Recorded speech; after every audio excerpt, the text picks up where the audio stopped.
For some time. As when you think. When I talk to you, I feel like I'm speaking to an auntie because of how present you were in my childhood and how you exist in my life. Amazingly, everybody calls me auntie now.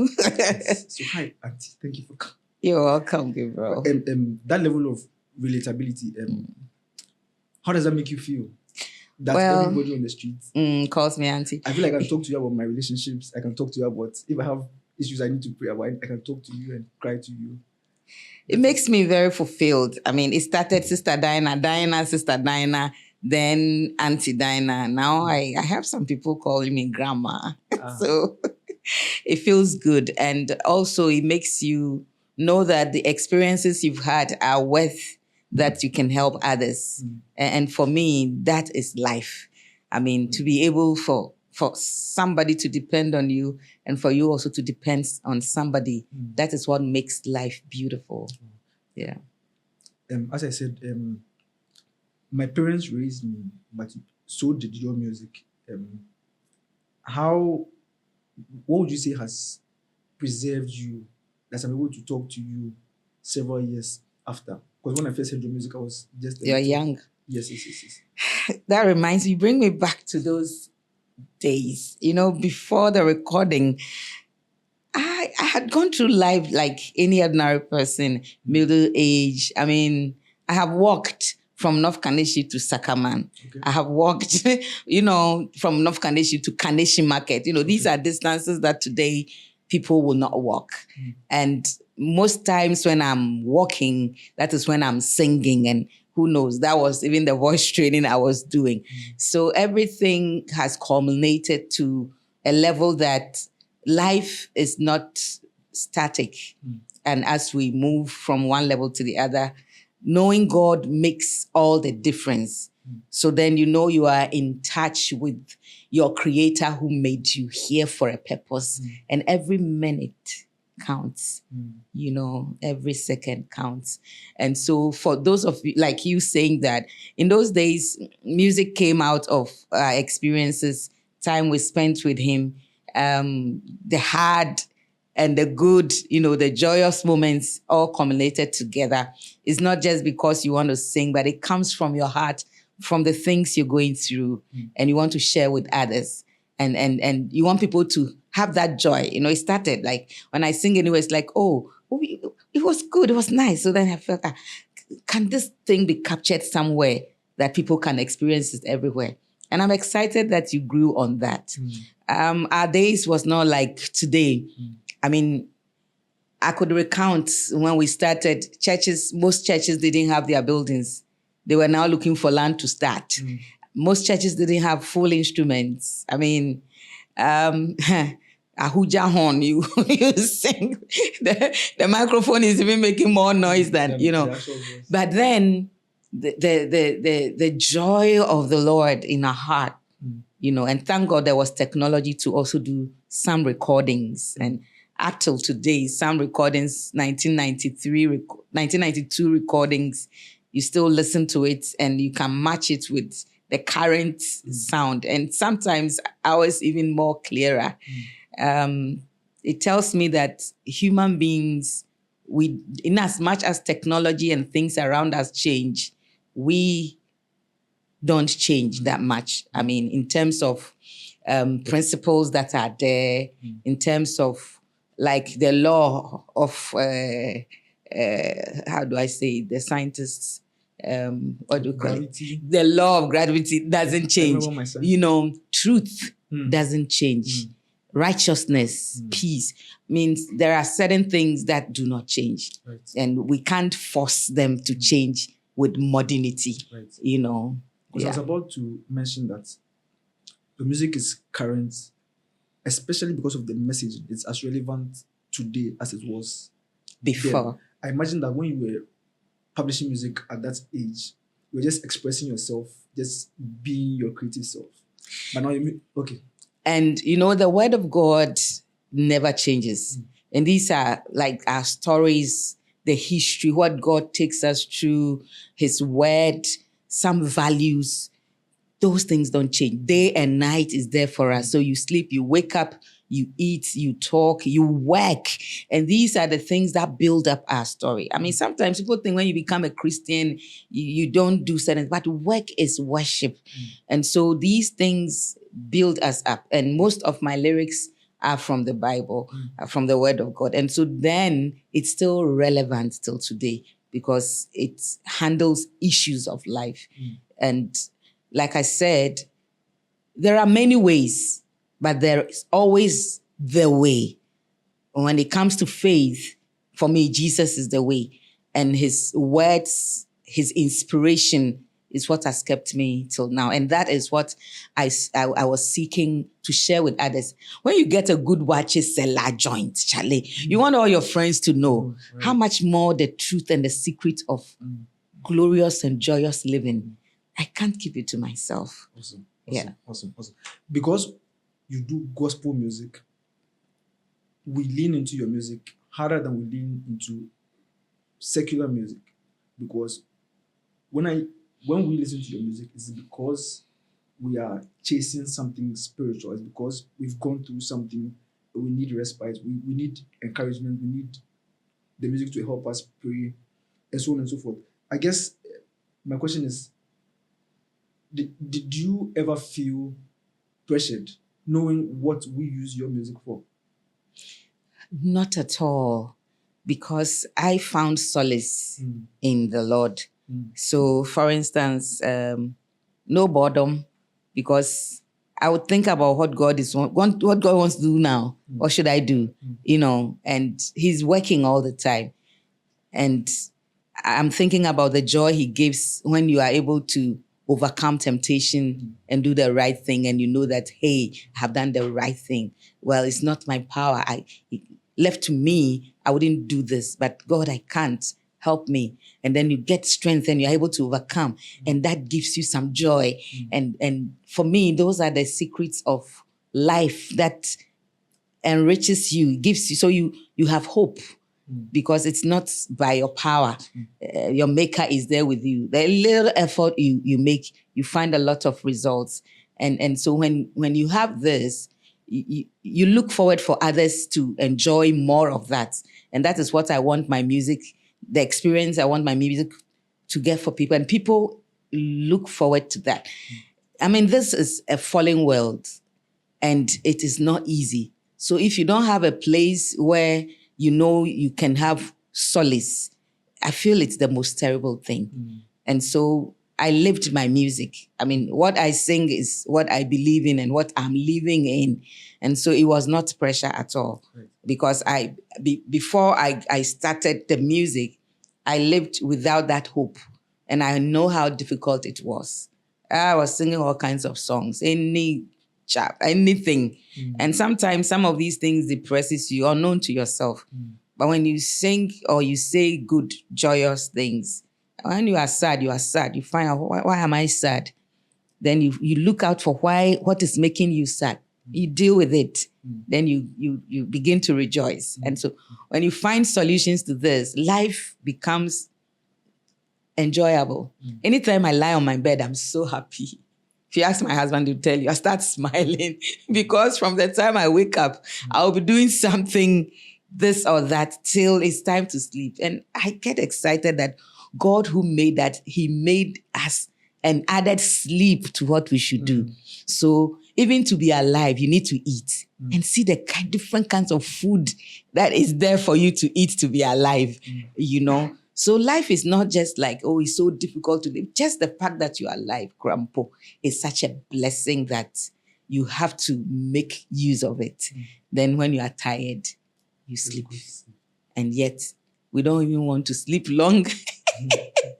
But it's a blessing. One of the things you said in your answer brought this word to mind, which is your artistic integrity. When I hear your music, it's clear that you were yourself. You were speaking your true stories. I wonder where you got that from, especially at that young age. Where did you get the courage to be yourself and to be so bold and so fearless in speaking what you believe in? I was the seventh born. We had 3 boys and then 4 girls. Okay, a girl twin. So I'm a terrier. Okay. And I was told right from infancy, I ask questions. Okay. And when you say it and it's wrong, I'll tell you what you're saying is not true. So that was there. And I believe the fear of the Lord is the beginning of wisdom. Because I remember when I got born again at 15, I searched for scripture. I read, I will read, I want to understand.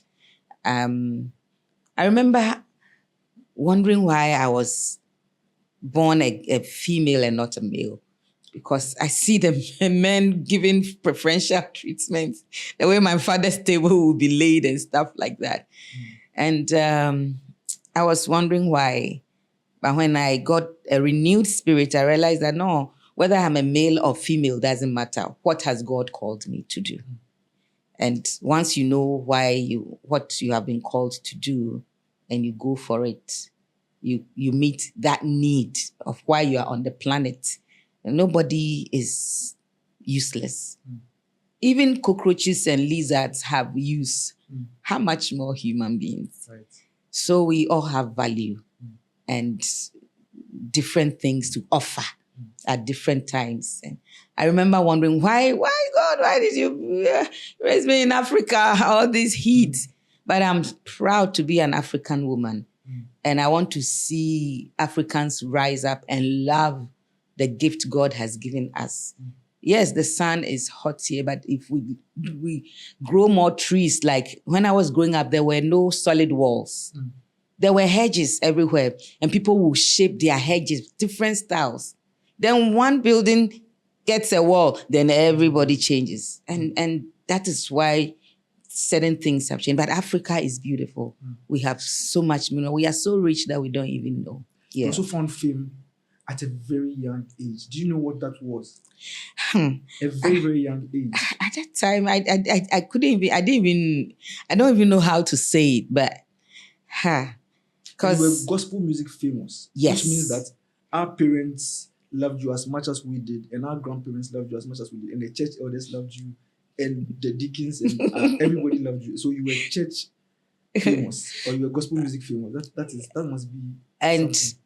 it was then it's like the God we serve is not just the God of maybe my denomination or my tribe or my country. No, he is the God of the universe. And he is able to, when you yield yourself to him, he's able to take you to whatever limit that he wants to. That was what came to me. I mean, at 23, when I had become a household name, I mean, from nowhere, but just being passionate in what I believe he has called me to do. And it broke all barriers. So actually, yes, we have sacred things and secular things. But when it comes to gifts, I don't think in that way, because the Bible says a man's gift makes room before kings. Right. And so once you really hold on that which God has given you, if you're able to identify it and hold on that and do it well, it will take you to places that you don't even think of. And then another thing too, I don't do things just because I just want to do it. I do it because the one who made me has given me the opportunity to do that thing at that time. So I do it with all my heart to the best of my knowledge. And I believe that kind of attitude too helps to bring the best out. Right now, if the president is here and he would do something, he would do it in a different way. In my mind, the maker of the whole universe is here. So I do it with all in me. And I believe some of these things pays. Right. Yeah. Not a lot of artists can say that they made music that went on to become a classic. Your music, a lot of your songs have become anthems. Some of them don't even know that you are the composer of the music.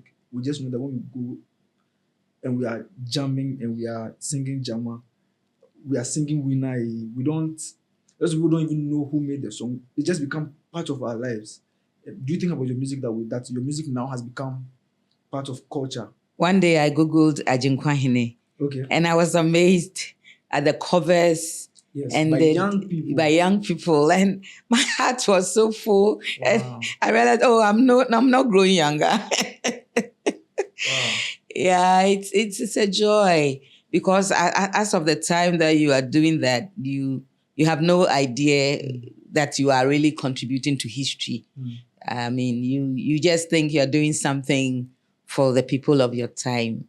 I would thank God and give him glory for making that as part, for me to even be here with you, to see this day that you also grew on my music, for me is such a blessing.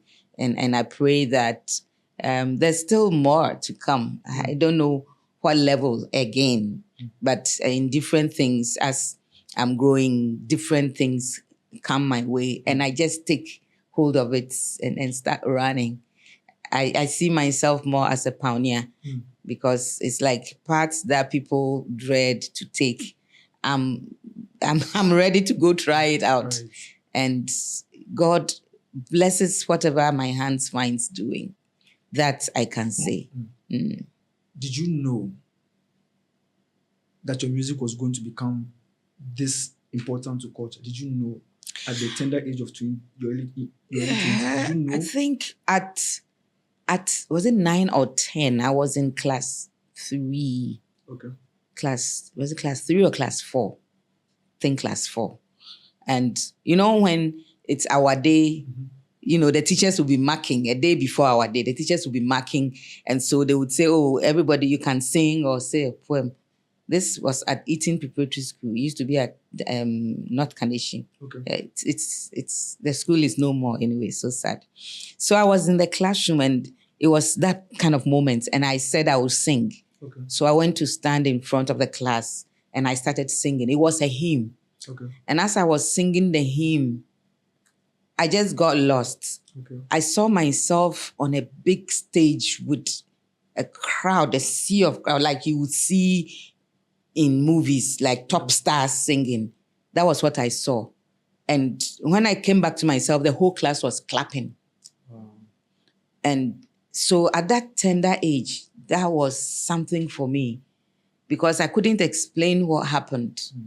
And so I knew that God will make me somebody in future. But I didn't know that it would be that early, you know. And even in 97, when I had to separate with my first husband, I thought that was the end of the world.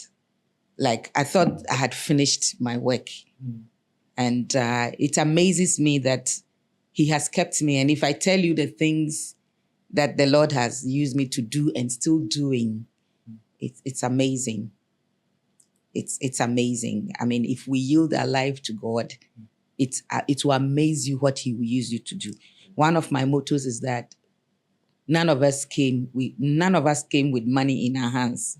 It's true that when you have some families has money in the family or property, but what I see is that none of us came holding cash.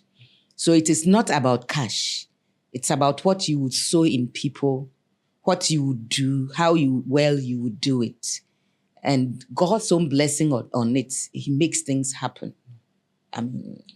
He makes things happen. For instance, at the moment, I can't tell how I'm able to pay my staff, you know, and pay their social security and everything, but it happens. Right.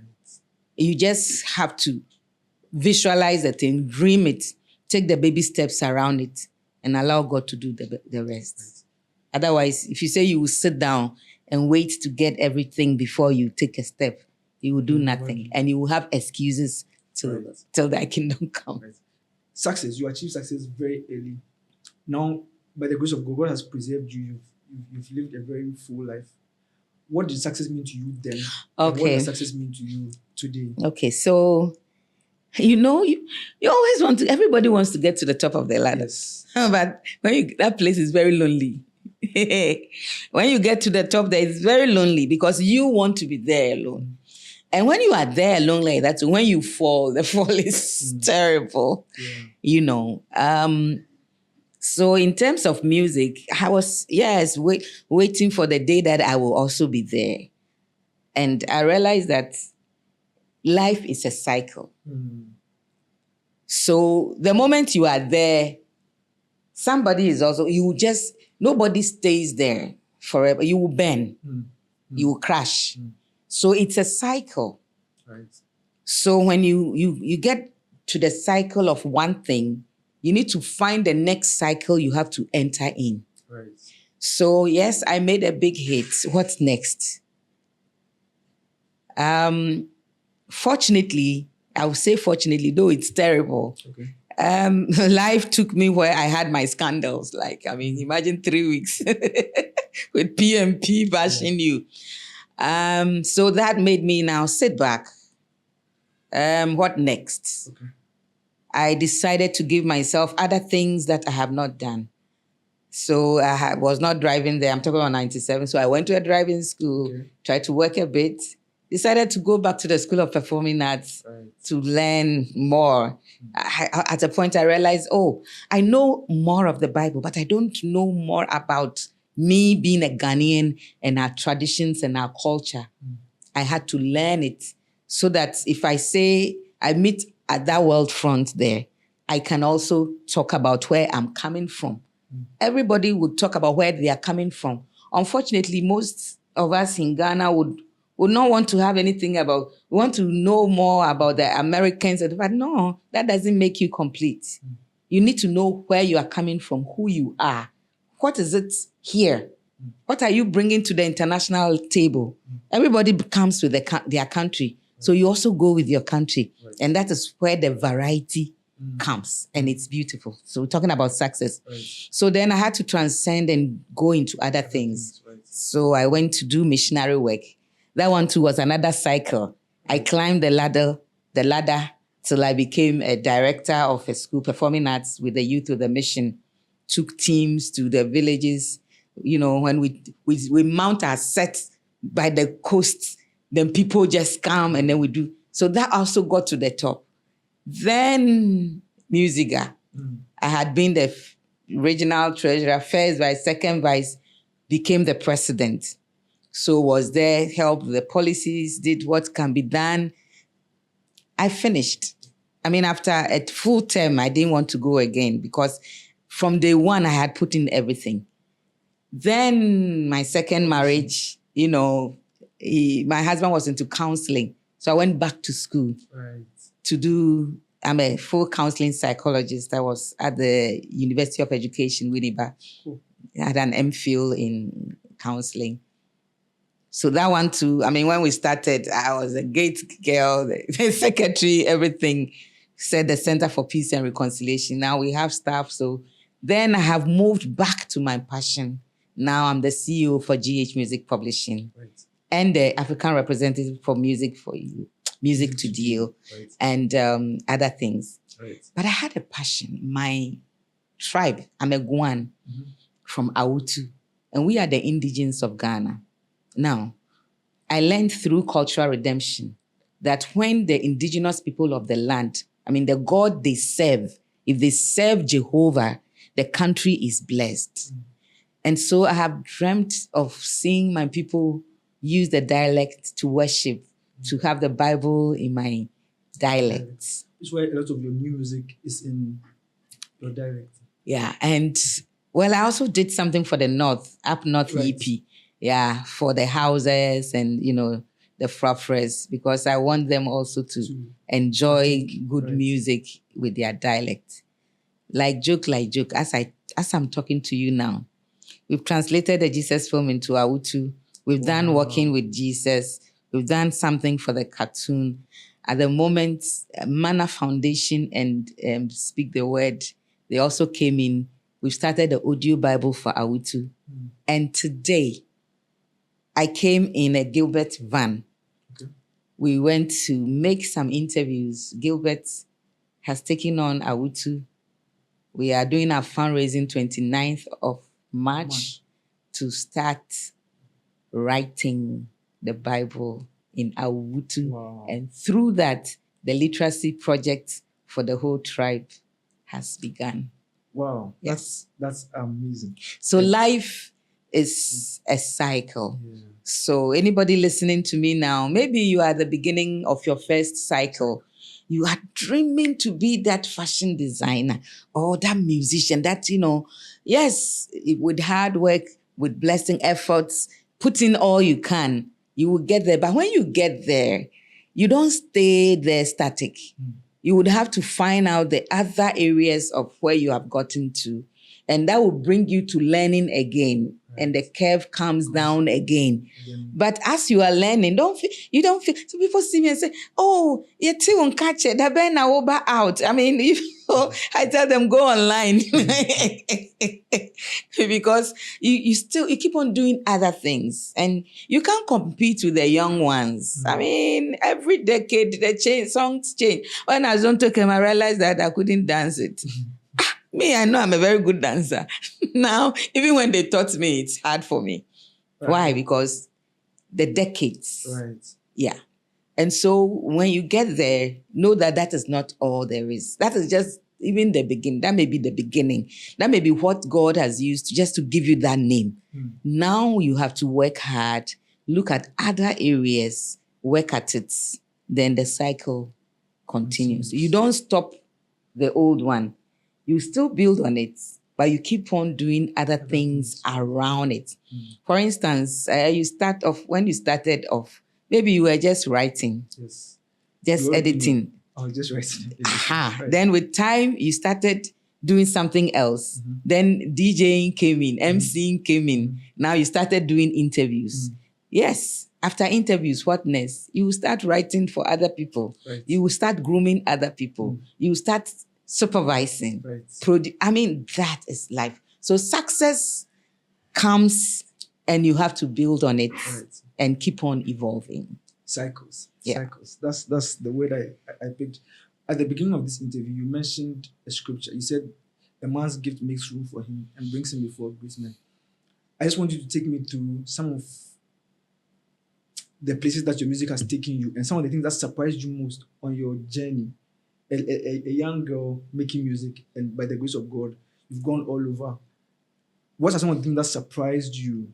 Yeah, I remember the first time I met Nana Kwame Ampedu and other musicians. I said, "Hey, abafra horo nensa yeah, who nensa horo ni mpenifo didi." Right. So here I am with Guy Warren, Kofi Ganaba, who was gone, Joe Mensa, Alhaji Sidi Kubwari, like Kwame Ampedu, the Sumkwaji King. Ambule. Oh my God. To think of Ambule, even me and Ambule competing for music. For me, those were people who were making big A.B. Krenzel, C.K. Man. Right. Don't talk about Mary Gansa, Esther Nyamiche, Stella Seal, and all these artists. I mean, to realize that you are now in league with them, the same camp with them. The song I sang for Rawlings, J.J. Rawlings, oh my God. I remember one time at the National Theatre, there was an event and I did, "If Jesus say yes, no one can say no." I was doing that song and he was seated in front. And when I got to, "Give me ammunition, Lord, I want to go to the battlefield," he woke up and started in the whole crowd. Yeah. This is the head of state. The head of state himself. Right. I mean, it was amazing. And then in 1995, I got the opportunity of touring Europe, Holland, Germany, Italy, France, the UK, and, driving to places, and everywhere you go, people have heard your songs in Ghana. Everything that happens here in Accra, I mean, it spills over. And so they wanting to even meet me, churches that were ready to receive us. And of course, we were a blessing to them as well. So, yes. And then the Lord took me to the US too. I was with Integrity Music for one of their workshops in Chicago. And you just dropped Integrity Music like it is normal. It's not normal. So I was there. There was Bob Fates and other, big names that we sing their song here. Most of them were there. Nelson Mandela. I remember when I watched Sarafina, I said, this thing, it's like, I would be happy to meet Nelson Mandela. Pow, you. Then it was not long, then the apartheid was ended. And then Nelson Mandela became the president. And then I had a meeting. It was the Evangelicals program in South Africa. I went. And like I told you, I said when I said, I'll go to South Africa and I'll see Mandela. So this program started. We even went to Soweto, things, blah, blah, blah. Nothing happened till it was time to come back. We were at the airport. And after we checked in, they said the flight has delayed. So it was like we had to stay in the airport for 2 more hours. I said, okay, let's walk around. Walking around, I had even forgotten that I wanted to see Mandela. We're walking around, and we saw people queuing. Like, what is happening? I said, Nelson Mandela is at the airport. And people were shaking him. So I joined the queue. Wow. And I was able to meet him. So I've met Nelson Mandela. And then there was this, the Music Union, International, the union, music, like the Musicians Union. There's a congress they do for all of such unions.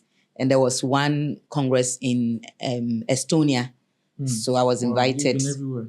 And I had to present a paper on music and poverty reduction. And whilst I was the musical president, there was this fund for artists. It was then that you realize that most musicians, they didn't even have a bank account. And like when it comes to paperwork and stuff like that. So as I wrote that paper and went to present it, I mean, the kind of people who were there, I can't even remember names now, but there were a lot of prominent musicians. And then also through the International Federation of Musicians, I've been to most of their congresses when I was the musical president. So I was in Durban, also in South Africa, Johannesburg, and the Lausanne movement too took me to Cape Town, and missionary work took me to Hawaii. I remember when we were kids, we watched Hawaii 5-0, Hawaii 5-0, and it's like, I always think that one day I'm exposing my age on the show as well. I don't look that. You do look very young. I am young. Hawaii 5-0, and it's like me. And mission work took me to Hawaii. I went to, I saw the sea, the waves, and then we even got to the end of America. And I don't think a lot of people have been there. Yeah. And it came to me that God says, I'll take you from your Jerusalem to your Judea to the uttermost parts of the world. And that is what has happened in my life. And it's all through music, through work for the Lord. Simply because you listen to the voice of God and your purpose. I met you like Lauren Cunningham. He is the leader for Youth to the Mission. For musicians there, plenty. I remember the first time Ron Canoli came to Ghana. Because you mentioned Integrity Music, I was waiting for you to mention him.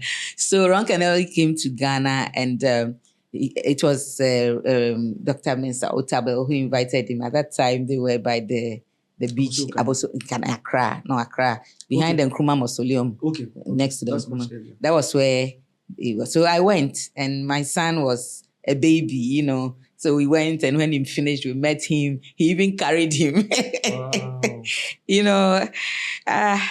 God has been faithful. And I could relate to him like that because I was singing. I was also a musician who ministered that day, and we could relate to each other. Amazing. So Amazing. the Lord indeed has taken me to places. I met some of these African women musicians, I think. Miriam Makeba. Okay, awesome. I met Bob Marley's, some of his children. And Rita Marley. Wow. There was a program at Côte d'Ivoire where they were all there. Wow. I met some of his children, and I was touched. In Holland, I met Stan Riven. He's a journalist, a great journalist. He hosts an annual program at a spot where people book ahead of time. And they put me on the spot. Was it on the spot? They booked the place, and they told me I have a gig. So, of course, I thought maybe a space somewhere went looking for some gospel tracks and things. And we got there and it was a night, it was a club. Oh, wow. I want to hear that story. It was a club, so you can imagine I got to the entrance whether I should enter or not with my with my track stuck in my hands. I stood there, thought, I said, but I'm to go everywhere, and this message I have is the greatest message of all. So why not? If only they would listen. So I went, and it was a Valentine Day, and they had made a heart, small heart stage at the corner. And people were smoking and drinking and eating. You can imagine. But then in my heart of heart, I said, God, this is where I have been called to sing. And we are always looking for souls. So the journalist wanted to introduce to the audience what was happening in Africa, because gospel music was strong in Africa. So I did. I did that place too. I think I did If Jesus Says Yes or something. Yeah. At the club. At the club, yes. Amazing. And I mean, I was impressed. I noticed that crowds outside know how to really appreciate people. And when I finished and sat down, a lady came to me, 2 women. They said when I was singing something, they felt something. Wow. I remember, so after that, later on, Stan Ravin came to Ghana. Actually, he was doing a documentary for Sleepy My Jamfi. Right. And Sleepy My Jamfi happened to produce my Yesumo. Okay. I didn't know that. One of my albums, the one with Ajen Kwahini. Yeah. Okay. I did it in Holland, Amsterdam, the African Ideas Studio. Wow. So they were doing a documentary for him. So my Jamfi produced your album? Yes, I never knew this. He did. Amazing.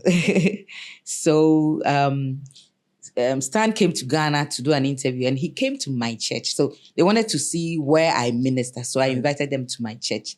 So they came to my church, and when they closed, like the experience they had with the congregational singing and the worship, they went to report, and another woman who had a project, she came to Ghana, and his project to take shots of writings behind cars and in front of shops for a project. That shows our faith and the God we believe in. Right. Do we regard those things here? We just read them and that's it. But for someone, it was art. Yes. So she flew all the way to come and do that project. And when she was coming, she said she wanted to visit my church because of what she heard. Right. And she indeed came. She also had an encounter with God in a special way. Amazing. Amazing. I want to throw one country at you, because in everything you've said, you've left out Nigeria. Hey! A lot of your music, a lot of people wanted to claim you as Nigerian. Talk to me about just your relationship with Nigeria. So Akumi's great-grandfather became the first Speaker of Parliament. And so he wanted to know his roots. Okay. So we both decided to go to Nigeria. Okay. To look out for that. And we had a very good encounter. He saw his family. We were at Abiyokuta. In fact, Ebenezer Obey, he hosted us in Nigeria, and he took us to Abiyokuta. We went to the Olumo Rock, so he found his family. And then after a while, we went to do missionary work in a particular church in Lagos, an area called Guon Estates. Okay. And the church will speak the English. They will translate into Pidgin, translate into the Yoruba, and all the songs they were singing for praise and worship were Pidgin songs. And it amused me. And I was amazed because, I got married not long after 6 form in Ghana. When you even speak Pidgin in school we'll punish you. And I go to a country, the news, they are giving news in Pidgin. In fact, people who have never been to school will speak the Pidgin, and I was blown away. And so when I came back to do the Winner album, that was what inspired the Winner track. So the Winner track is a medley of some of such songs. Right. So Nigeria, to me, in those days was like my second home. Right. We had few invitations there as well. I sang in their National Theatre, the 70 by 7 Club, women. I have a mother there, he's Pastor Grace Obi Johnson. She used to be Pastor Grace Agorom. So I had some good friends there. I also had a friend in um, Benin, Benin Benin City, yeah. right. And they invited me on 2 occasions. It was amazing. I also traveled with Lawrence Tete Okay. to some Ayo Okay. church and some notable men of God there. But Nigeria has been a second home. There was a church in Festac. Bishop Ben Enoch and the wife, they also hosted me a few times. And not only in Lagos, like I've been to Port Harcourt, Okay. I've been to Jos, Okay. I've been to um, I have all the countries, the cities gone from my head. Right. Their capital, Abuja. I've been there.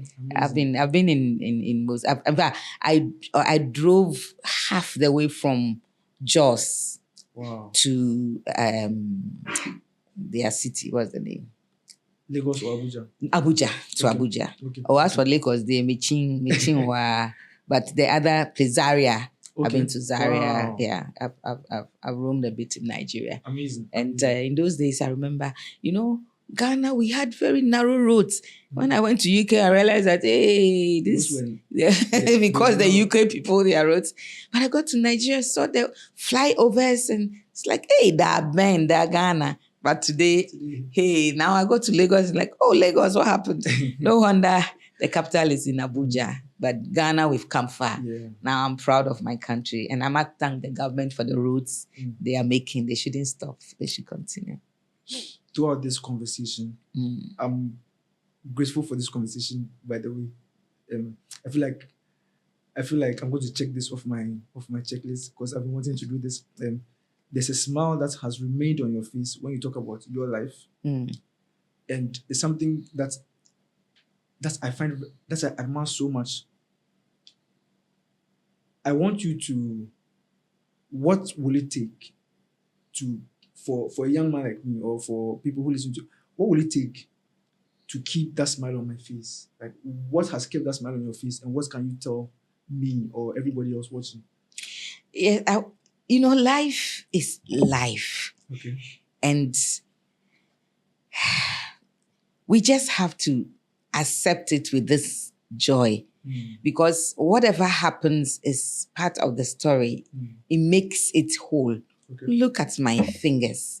They are not the same. So you should have some joy and some, sweet, and so even the food. Some should be bitter sweet. And then when you now take the sweet one, you can enjoy it because you just took one that was not sweet. So you know the difference. That is it. So if we see life like that and we hold it like that, I mean, right now when you move out and you want to go to your house, you will walk a bit. You will walk on grass, you will walk on sand, you walk on stone, you walk on quota, you will drive. So that is life. And so we should have this thick skin that so far as you are alive, it means what you eat, what you wear, and all those things are guaranteed. That is why you are alive. If there's none of these things for you, your time is up. You are useless here. You will go. So far as you are not gone and you have life, you need to have that faith that no situation is permanent. Amazing. No situation. That's all the time we have. But this is such an amazing conversation. I could talk to you for forever because, like I said, you are my de facto auntie. Everybody is your child. So thank you for doing this. And I pray that your smile never leaves. Your smile makes me smile. So thank you so much for this. Because I want you to smile. So I will smile. So thank you so much for this. Thank you for having me, Gabriel. Awesome.